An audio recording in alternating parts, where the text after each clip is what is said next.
image processing stuff. And in this lecture in particular, we're going to be looking at the Python interface for OpenCV. There's going to be a short demo at the end of the lecture. So if you want to take a look at that, you can just skip to the last slide and try running it. But we'll be going over it together afterwards. And this is kind of like a general introduction to a few concepts that are present in computer vision, as well as some API calls that you can do in OpenCV to execute them. So we're going to start with basically just the basics of what an image is. In this case, we can basically take a look at, well, firstly, a grayscale image, as you see on the right. This one is a number 8, but as you can see, each individual pixel of that can be represented by an integer. In this case, the integers are in a range from 0 to 255 inclusive, meaning that they're 8 bits.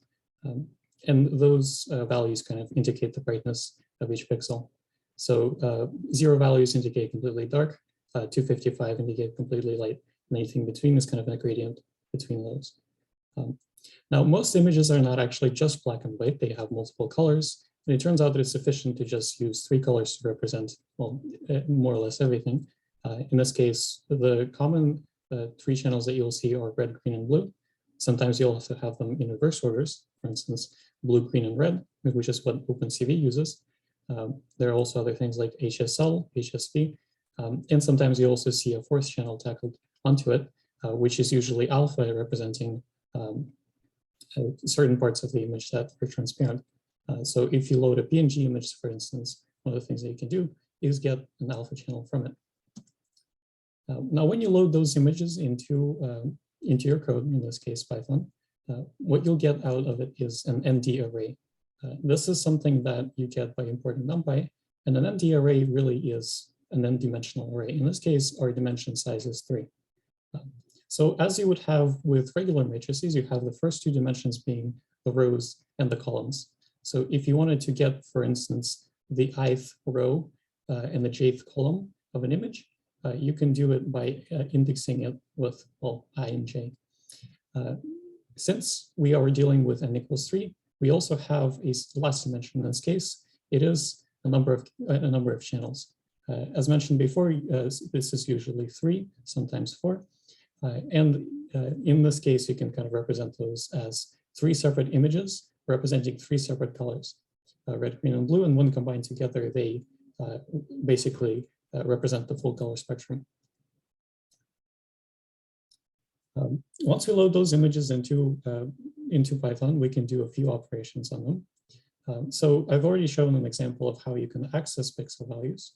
You can give indices to images, and you'll get values out of it. In particular, those are slices of ND arrays. But you can also, instead of just getting the slices, you can also take slices of arrays and put them into images.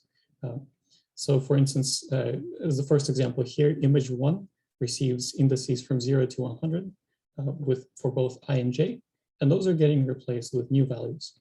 In this case, new values is an ND array of shape 100 by 100 by 3, assuming that the image has 3 channels, and that will basically replace the top left corner of the image with whatever is the new values. There are other things that you can do to images. For instance, you can combine multiple images. One way to do it would be to add the 2 images together. It turns out that you can just actually use the plus operator on that, although it doesn't work in cases where the values overflow. So in the demo, there will be an example of how to add images together, including using a weighted function that will scale the images first and add them second. Other things that you can do to images include actually getting binary binary data out of them. In this case, what you can do is, for instance, compare 2 images. You can see if a certain image is within a range of pixels. And then you can use those binary values as masks on other images. You can select pixels based on true and false values. You can replace them based on true and false values, and other things like that. And since you're getting true and false values out of those, one thing that you can do with those is combine them using logic. In that case, whatever logic operator you're using will get applied to every single value element wise. So now we're getting to the interesting part of this. And these are some of the functions that are provided by OpenCV. In particular, one thing that you could do is do image transformations. Those, in particular, are functions that map pixel locations from one place to another. When you give those to OpenCV, it will take images at one position and shift them to another. So these can be simple things like scaling, making the image bigger and smaller. For instance, if you load an image and it turns out to be way too big for you to comfortably process it, you can always scale it down. You can also scale images up, but that won't give you new information. It will just interpolate the pixels that already exist. Other things that you can also do scaling or translation, that is shifting the image left, right, up and down by a little bit. And this is something that is often used for data augmentation, for machine learning when you don't have enough information or you have a small testing set.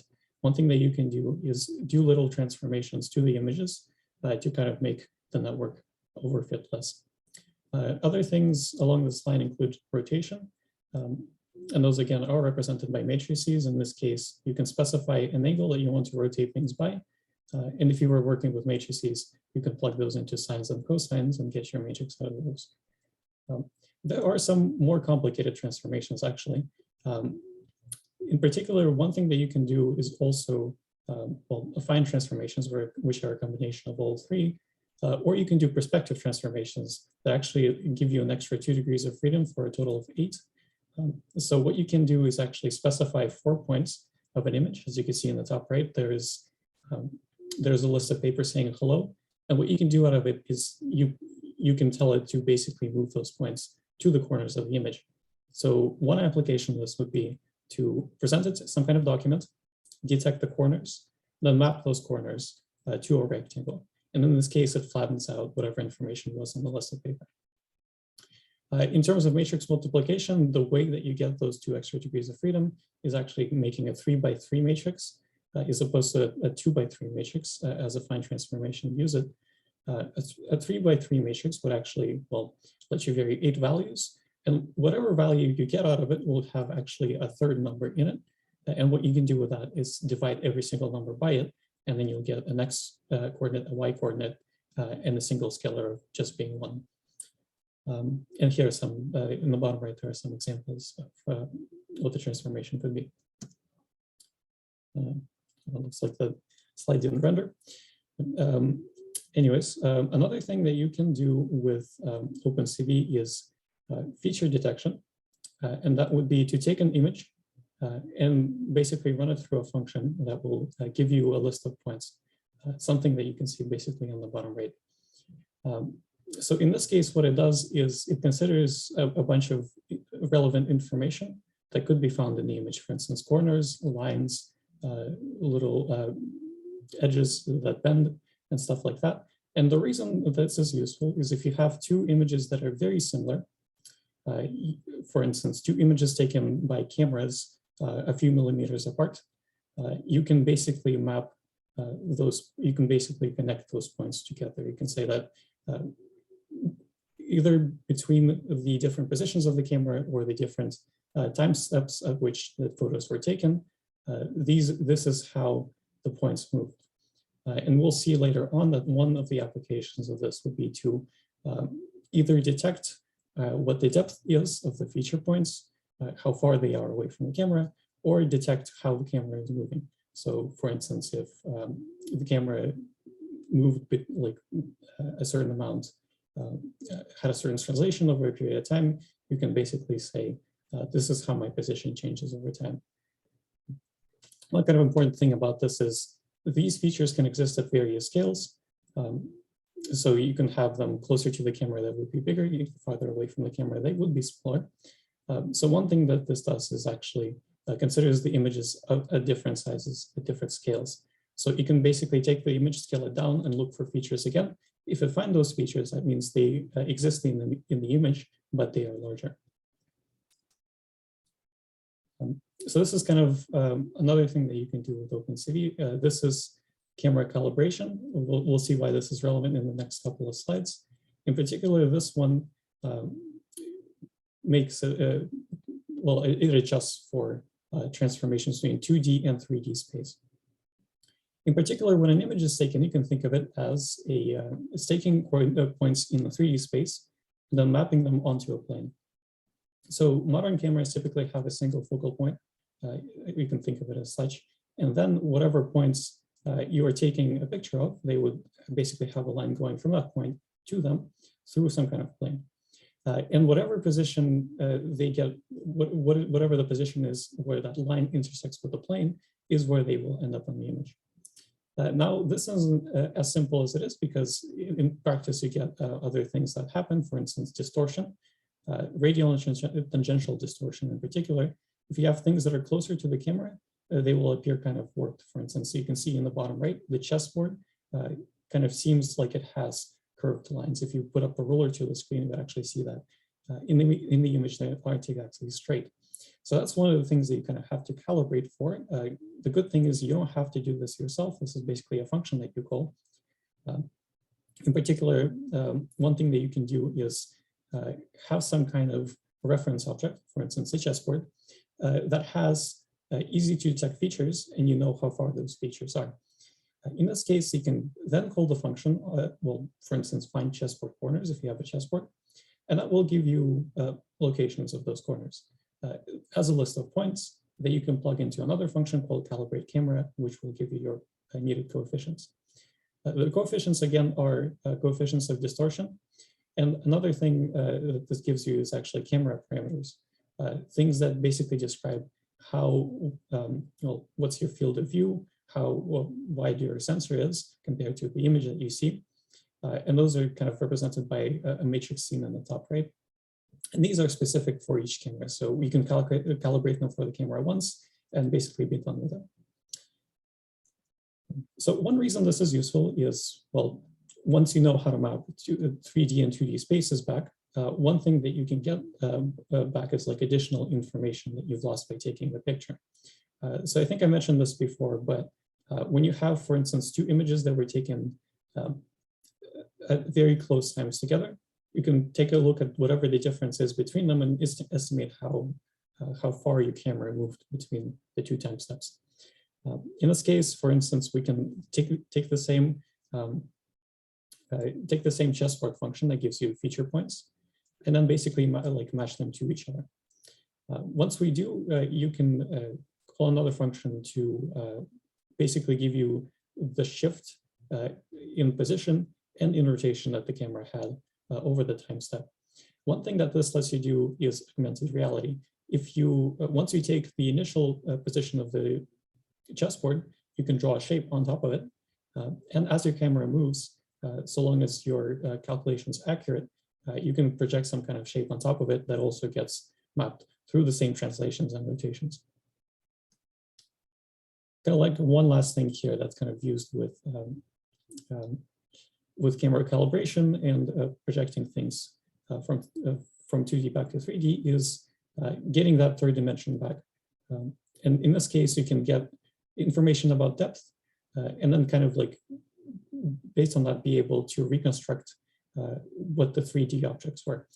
In this case, you actually need more information than just a single image. For instance, a lot of phones today have multiple cameras. Part of that is for just getting better resolution. But another thing you can technically do with that is, well, getting depth maps out of images. So in particular, the reason why you can do this is because you have two, not one points from which you draw lines connected to a single object. And based on how different the angles are from the 2 points to the object, you can basically tell how far or how close it is. If the object appears all the way far in the distance, it would be basically in the same place on both images. If it's close to the camera, its position would be shifted by a lot. And again, there's basically a object or a class that you can load for this and call a compute function, and it will basically give you a depth map of it. So now we will consider a short demo of things that you can do with OpenCV. And let me just switch accounts here. Oh, and before, let me actually go to, let me see if I can go back to a slide. I think I skipped one.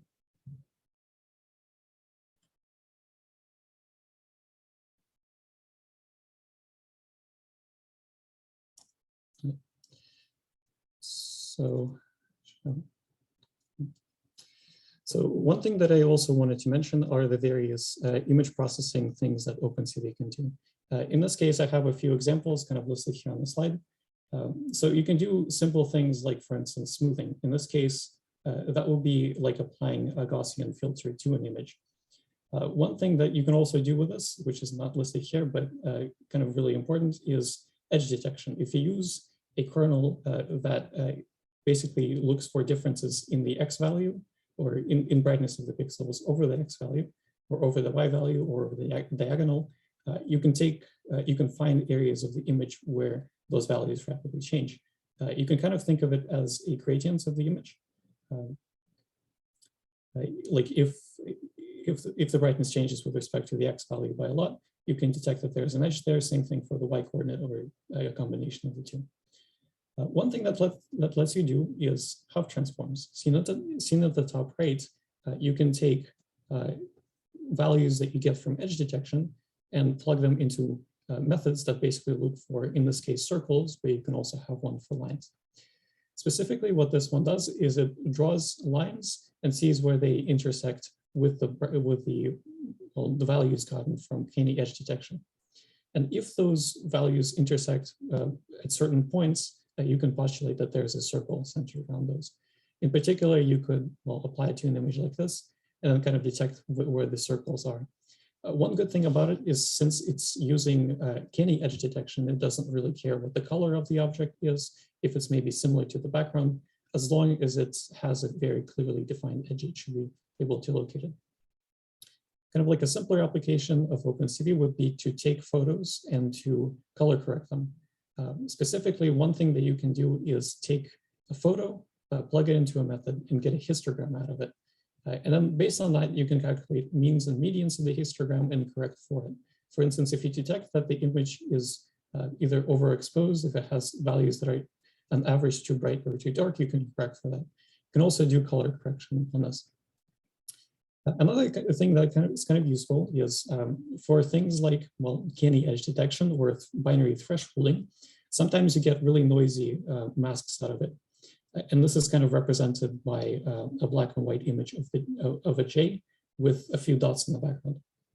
So a few things that you can do with this is if you want to remove only the noise in the background, but not the image itself, not the information that you got out of it, you can basically take pixels and destroy them only if they don't have neighbors that are set. In this case, you can think of it as taking the values that are set and kind of like shrinking them at the edges. So in this case, it would actually eliminate all of the values in the background, but keep the actual letter there. And if you want to correct for the pixels that got removed, one thing that you can do is then again, instead of removing pixels, you can remove them and then grow them back. So those values in the background would get removed and they wouldn't grow back, but the letter itself would be found as usual. One applications of even simpler image processing techniques, such as smoothing, would be to take noisy images and apply Gaussian filters to them to kind of remove a lot of that noise.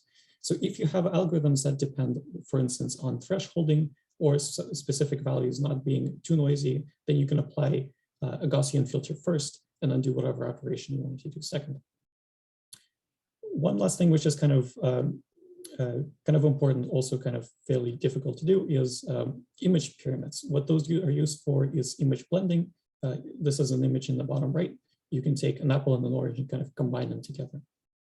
And this isn't as simple as just a linear combination of the two or just like a gradient between the two. What this really actually does is it computes both of the images at various resolutions.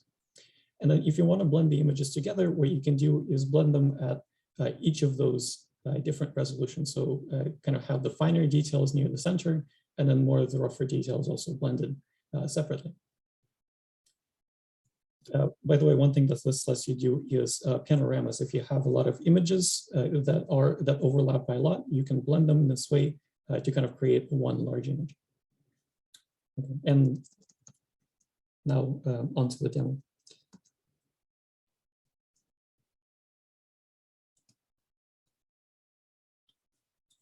So this is a Colab demo. This is a IPython notebook, but there are a few things specific to it in particular.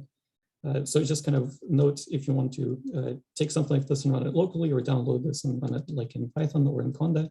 One thing that you will firstly need to do is install OpenCV, which Colab has by default, possibly also install NumPy.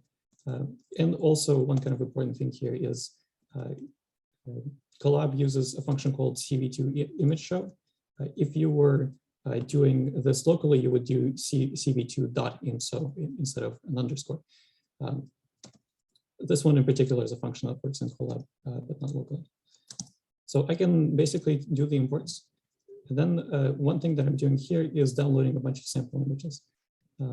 So if I go here, and I already have them downloaded, but I can, for instance, delete them and choose that kind of like download them again.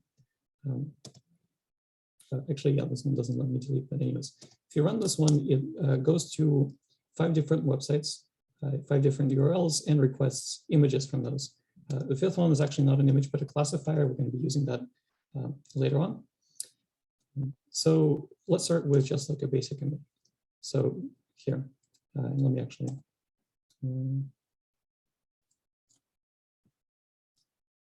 Well, so one thing that I can do is that I can take the image that got downloaded, it gets put in here, cookie.png, and I can call cv2.imread on it. This one takes in the path of a file, and in this case also an optional parameter telling it to load the alpha channel, and I can basically load it into a variable called image cookie. If I run it like this, it loads the image. If I run this line, it displays the image. In this case, you can actually see that the image itself is transparent. If I drag it around, there's no background. If I were to load this without this extra parameter, I believe it would have something like this. So if, for instance, if you're trying to load PNGs and you're seeing a black background, this is probably why. So other things that you can do with this is you can get information about your images. So since image cookie is an ND array, I can do the same thing that I would do it like with other NumPy arrays. So .shape, for instance, would give me the shape of the array, which are just the sizes of the 3 dimensions. In this case, I have 404 by 300 by 4, and this tells me that axis 0, which is the up and down axis, is 404 large. So my image has a height of 404 pixels, and it has a width of 300 pixels. The last value 4 is the number of channels that I have. So since I loaded the image as with the imread unchanged flag, that let me load the red, green, and blue channels and the additional alpha channel. And last, I can also check that the type of the image here is 8-bit values. If I were to, for instance, multiply this image by something like 0.5 or divide it by 2, I would sometimes get floating point numbers. So just be wary of those. Sometimes certain operations don't work because you have images of different types. So one thing that this lets me do is, for instance, if I wanted to extract the pixel in the 100th row and 100th column of the image, one thing that I can do is basically take those 2 values, plug them into the array, the first 2 dimensions, and get the pixel. Since I didn't specify a value for the 3rd position of the array, this is equivalent to doing this, which is the column by itself would get everything from the start position to the end position, which again is equivalent to just, I believe this. So if I run this like that, like this, it should give me the same values. And here, one thing that's kind of important to note is that the order of the pixels might not be what you would expect at first. In particular, it's not stored in the order of RGB, red first, green second, blue last. It's actually stored BGR, so kind of backwards. If you want to reverse them, one thing that you could do is, well, just kind of take the entire array like this, and then give it a -1 like this. This would take the entire range of the channels and kind of flip them. In this case, since I have an alpha channel, I don't think this one would work.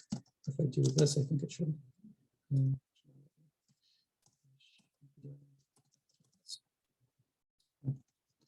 anyway, this might be a little bit confusing. So one thing that OpenCV provides you is actually a few functions that can convert between the different formats. In this case, there's a function that converts from BGR to RGB, and you can just use that directly. So one thing that I'm also kind of doing here is I am, instead of just taking the values of the at the index used like this, I can also specify certain indices and then write another array into them. In this case, I'm taking values that are from 0 to 100 and from 50 to 150 of the image. So that would be 0 to 100 down, and then 50 over to 150. So that's going to be an ND array of shape 100 by 100 by 4. We can check this with something like this. That shape. We run that. That's going to be 100 by 100 by 4 as expected. Now, another thing that I can do is I can take a slice of my original array, something like this. And this is just another location that is shifted 100 over and the X value is reversed. And I can once again just run this, see what the shape of it is. This, and it's another 100 by 100. Since the shapes match, I can now basically do an equal sign assignment.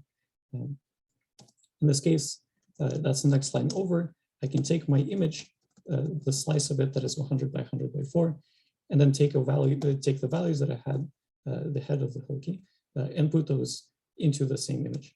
So if I run this entire thing, I will see that I have my original image plus the head that has been shifted over by 100 and flipped over in the x-axis.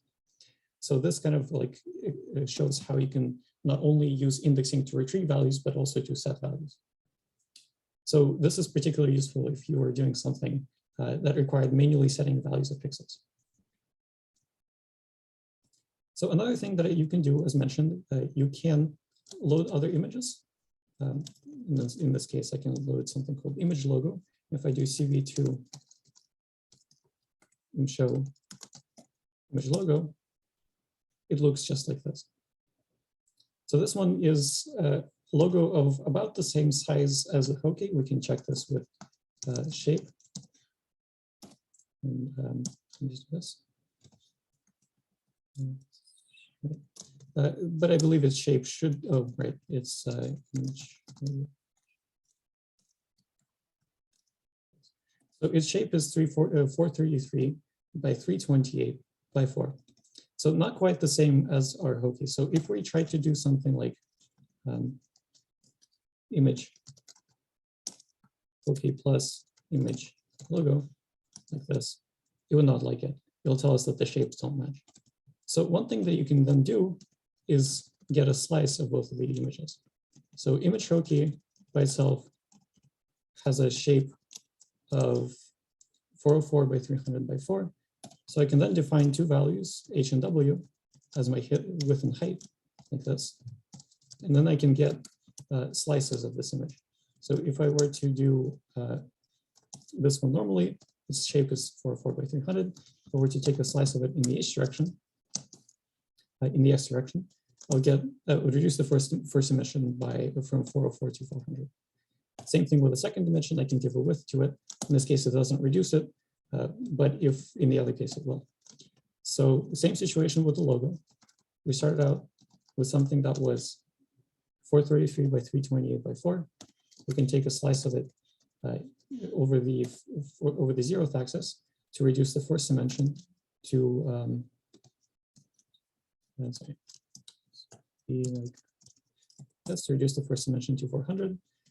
Then we can do another operation to reduce the second dimension to 300. So now, since the shapes match, we can basically do assignment with them. We can also do operations. So one thing that I'm doing here is the really simple addition of A plus B. And let's just run this whole thing to see what it produces. So this one kind of makes sense, right? It's two logos combined together, or in this case, but you can see that here there are some weird values that happen. In particular, like in this section, you can see that the blue kind of becomes green, the green becomes blue, And there's something weird going on, like where we have the edges, they're kind of like wider than they should be. So the problem that happens here is actually overflow. Since we didn't scale the images down before combining them, there are certain situations where the output that you get out of this is greater than 255. So by default, this addition operation, what it does is it just it takes the new value, and then, well, takes the modulo of it, so it basically overflows and then goes back to 0. Which is why if you have even just a little bit of overflow, you'll see like white lines down here, and then you can see some colors get changed to something completely different. So kind of to avoid this situation, if you still want to combine two images that will overflow by default, one thing you can do is actually use a built-in function called cv2pan. This one doesn't overflow back to 0, but it just stays at the max value. So we're just going to take whatever the value would be otherwise, and then just round it down to 255. And this one, as you can see, is just, well, this looks much better, at least in the respect that the colors of the logo stay the same, and there is no weird clipping or borders that appear out of nowhere.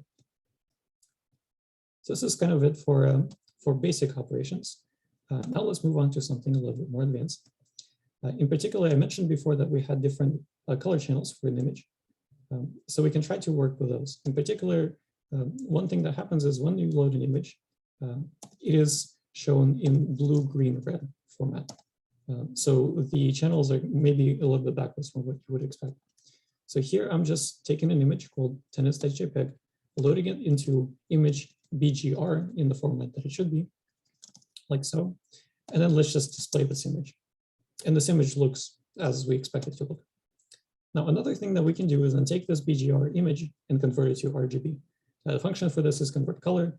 We give it the image, we give it a value specifying that we should be converting from BGR to RGB.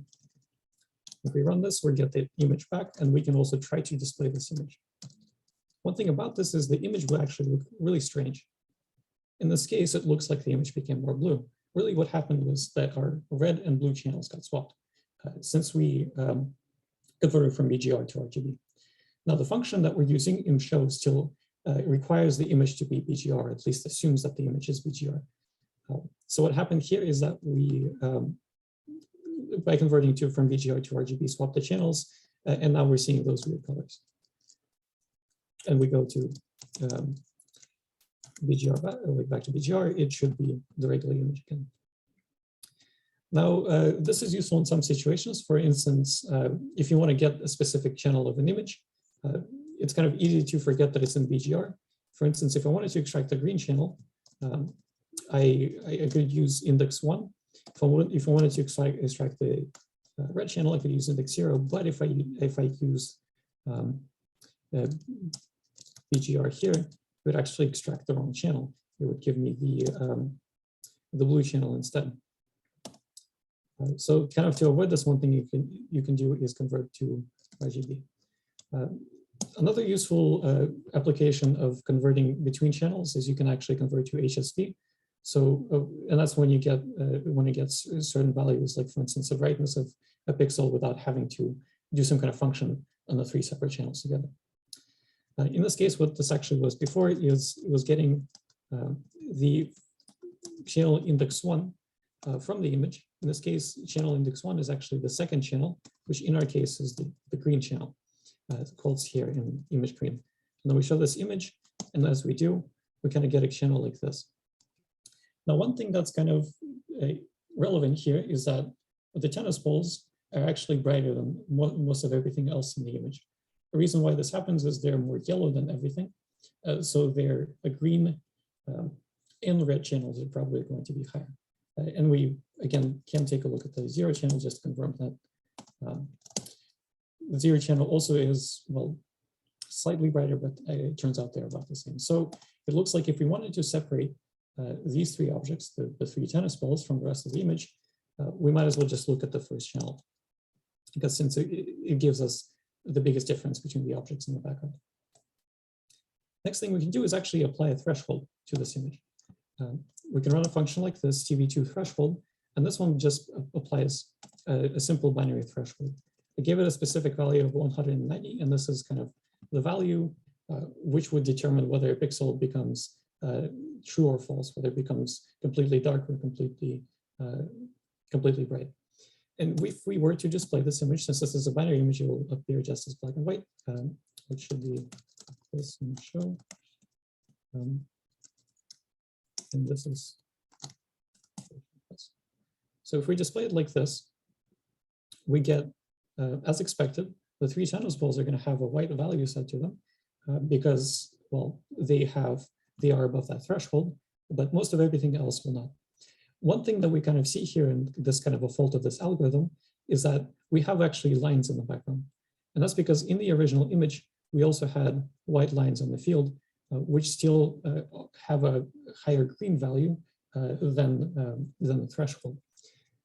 And one last thing here that I do is I define a lambda function of the image and mask. And what this does is basically uses the mask as indices to get values back out of the image. So, and this is kind of like a function that doesn't do anything bitwise and between image and itself. But one thing that this lets us do is apply a mask to an image. So instead of seeing the image like this, black and white, I can keep black for the values that are set false, and I'll get the original color values for the places that have been set to true. And this is the image that I get out of it. So at this point, we've more or less separated the objects from the background. One thing that you can do here is, again, shrink the regions to kind of remove all the noise in the background, and then kind of compute you can say the center of mass of the pixels to kind of see where the objects are.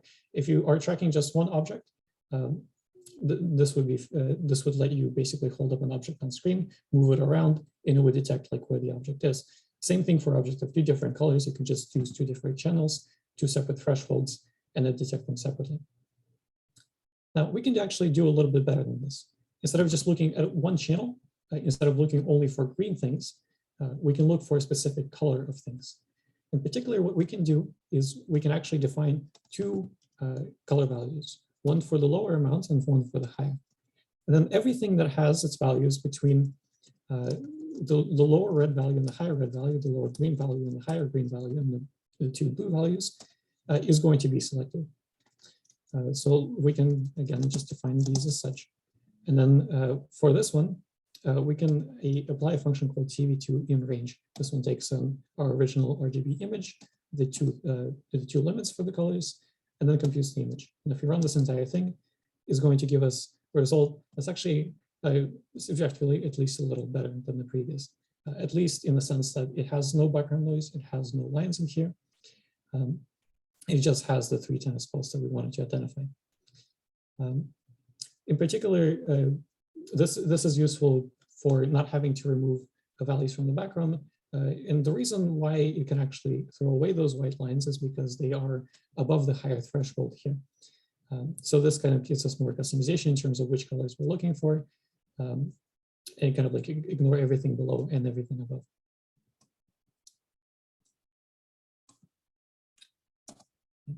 So next thing is template matching, and this is kind of like a brief thing to go over.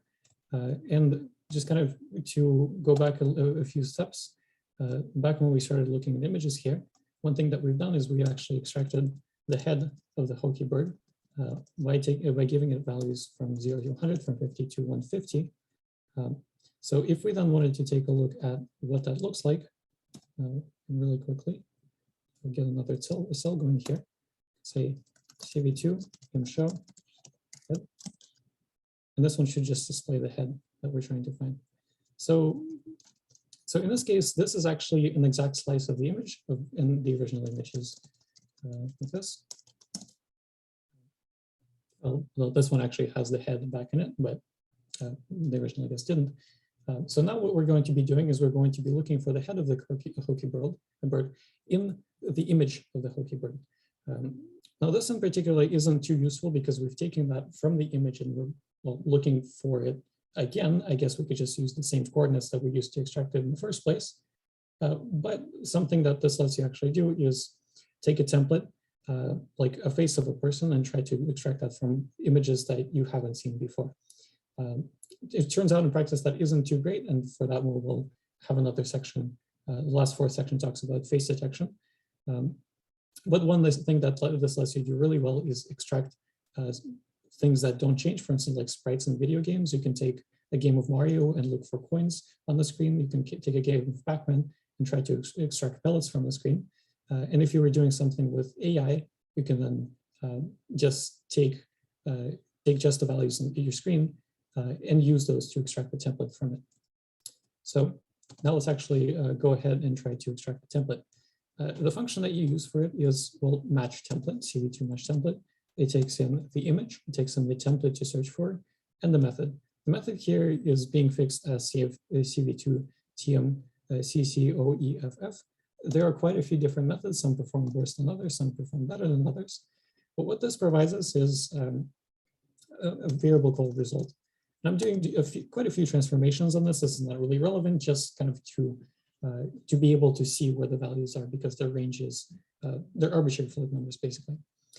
What this gives us is an image, more or less, or a map of like pixel positions to probabilities.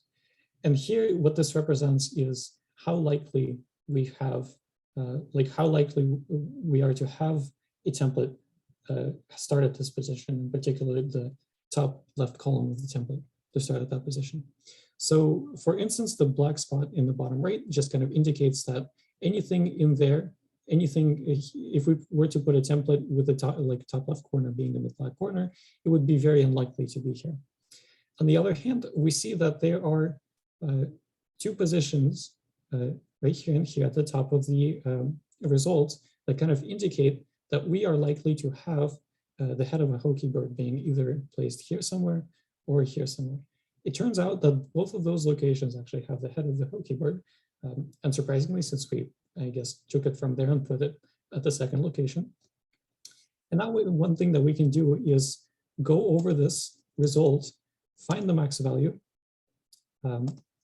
which is, well, max location. The function for this is min max location, which finds both the min and max.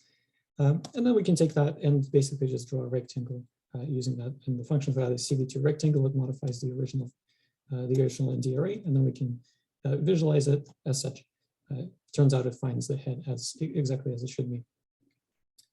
Now, one problem with this, however, is that, as mentioned, it doesn't exactly work for, well, it works for templates that don't exactly match, but it doesn't really work well for things like faces of people.